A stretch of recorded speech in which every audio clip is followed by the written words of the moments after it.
अस्सलाम वालेकुम। खिले खिले चावलों का बहुत ही लजीज खुशबूदार बीफ यखनी पुलाव बनाकर तैयार करेंगे। बहुत ही कम मसालों में एक ही बर्तन में यखनी तैयार करेंगे और उसी में पुलाव बनाएंगे।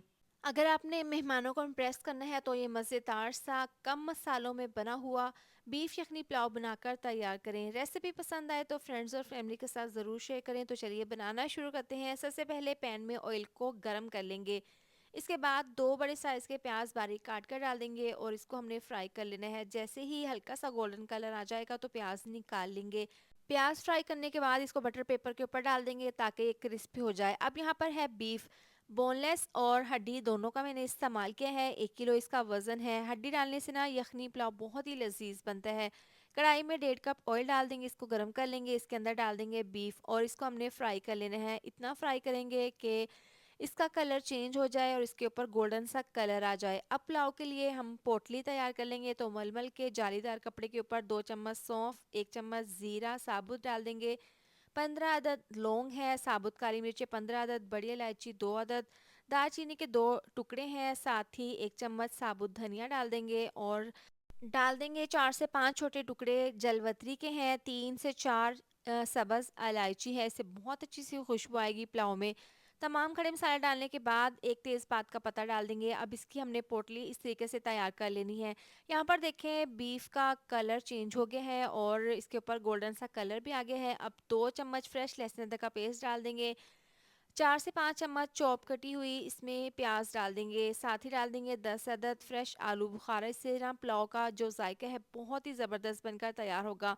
अब लहसुन अदरक का पेस्ट और आलू बुखारा डालने के बाद इसको 1 मिनट के लिए मिक्स कर लेंगे, फ्राई कर लेंगे। अब इसमें डाल देंगे 1 चम्मच चॉप की हुई हरी मिर्चें। ये डालने के बाद 2 चम्मच बड़े इसमें टेस्ट के हिसाब से नमक डाल देंगे। इसको मिक्स कर लेंगे। इसके बाद इसमें 1 चम्मच डाल देंगे पिसा हुआ धनिया। पहले साबुत भी पोटली में डाला है लेकिन पिसा हुआ धनिया से इसका बहुत ही ज़बरदस्त फ्लेवर बनेगा।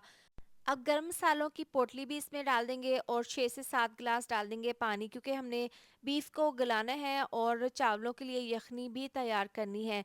अब इसको कवर करके पकने के लिए रखेंगे। इसको हमने पूरे 50 मिनट के लिए पका लेना है। इसको हम प्रेशर कुकर में भी पका सकते हैं लेकिन कढ़ाई में पकाने से ना जो बीफ की हड्डियां हैं और पोटली के अंदर गरम मसाले हैं खड़े, इनका रोगन बहुत ही अच्छे से निकलेगा। आप पोटली को निकालेंगे और इसके अंदर चावल डाल देंगे। वाइट गोल्ड बासमती चावल थे 1 किलो। इसको मैंने 30 मिनट पहले पानी में भिगो कर रख दिया था। अब यहाँ पर तमाम चावल डालने के बाद इसको मिक्स कर लेंगे और इसको कवर करके पकने के लिए रख देंगे। यखनी अगर आपकी कम रहे तो आप मज़ीद पानी डालकर चावलों के बराबर पानी डाल दें। अब तकरीबन 4 से 5 मिनट के बाद ढक्कन खोलकर चेक कर लेते हैं। इस पॉइंट पर आप नमक चेक कर लें, कम लगे तो मज़ीद डाल दें, लेकिन इसमें अभी पानी है तो इसको कवर करके दोबारा से पकाएंगे।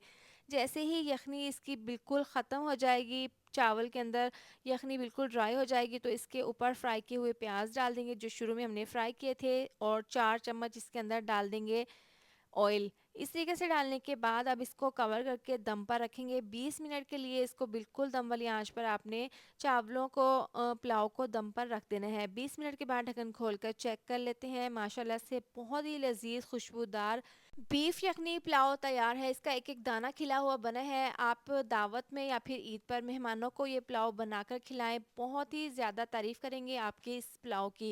इसको ज़रूर ट्राई करें, आपको खाकर मज़ा आ जाएगा। इसके साथ ही वीडियो अच्छी लगी हो तो लाइक शेयर सब्सक्राइब कर दें। मिलते हैं नेक्स्ट वीडियो में। अपना बहुत सारा ख्याल रखें। अल्लाह हाफिज़।